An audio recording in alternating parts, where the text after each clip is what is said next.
আজকে আমি ইউজ করবো new chocolate Horlicks. All time Horlicks is the best. Zarif Zarif রে ওই জারিফ হ্যাঁ বলো। কি কোন দিকে রাখতেছি কানে শুনিস না বাবার বাইরে যাচ্ছি টিকিট খুলিসা কিন্তু আসলে আর আগুন তো তুমি জ্বালাবি না মনে থাকে জানো কতবার আগুন জ্বালাইছিলি। ওকে ওকে মা, তুমি নিশ্চিন্তে থাকো, আগুনের কথা বলেছো, আগুন আমি ধরবো না। এই যে ওকে, যাও, বাই।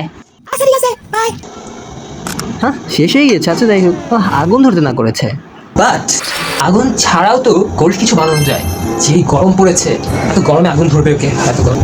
আচ্ছা wait wait wait, gas use করা ছাড়াও তো কোল্ড কিছু বানাতে পারি উইথ হরলিক্স। আজকে আমি ইউজ করবো নিউ চকোলেট হরলিক্স, যেটা খুবই বেস্ট। এটা সামারের জন্য একটু বেস্ট অপশন। এবার ড্রিঙ্ক আমি আগেও বানিয়েছি, আজকে আমার ড্রিঙ্কের রেসিপিটা আমি তোমাদের সাথে শেয়ার করবো। হেলথ ড্রিঙ্কটার জন্য আমাদের লাগবে 1 কাপ মিল্ক। আজকের মেইন ইনগ্রেডিয়েন্ট হরলিক্স, সাথে কিছু বানানা, খেজুর এন্ড বাদাম। এখন জারের মধ্যে সব ইনগ্রেডিয়েন্ট গুলো একসাথে ঢেলে 3 টেবিলস্পুন হরলিক্স দিয়ে আমরা জারে ব্লেন্ড করে নিচ্ছি। তারপরে রেডি হয়ে গেল আমাদের ড্রিঙ্ক। এখন গ্লাসে সার্ভ করব। এখন খুবই সিম্পলি ডেকোর করব with some ice and Horlicks choco chunks, and এইভাবেই রেডি হয়ে যায় আমার healthy chocolate drink. Man, this is real chill life after exam.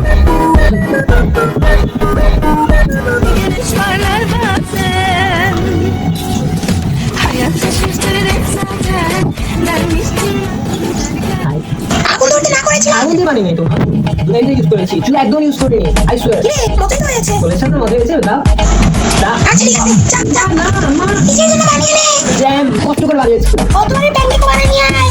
Anyways, all time Horlicks is the best.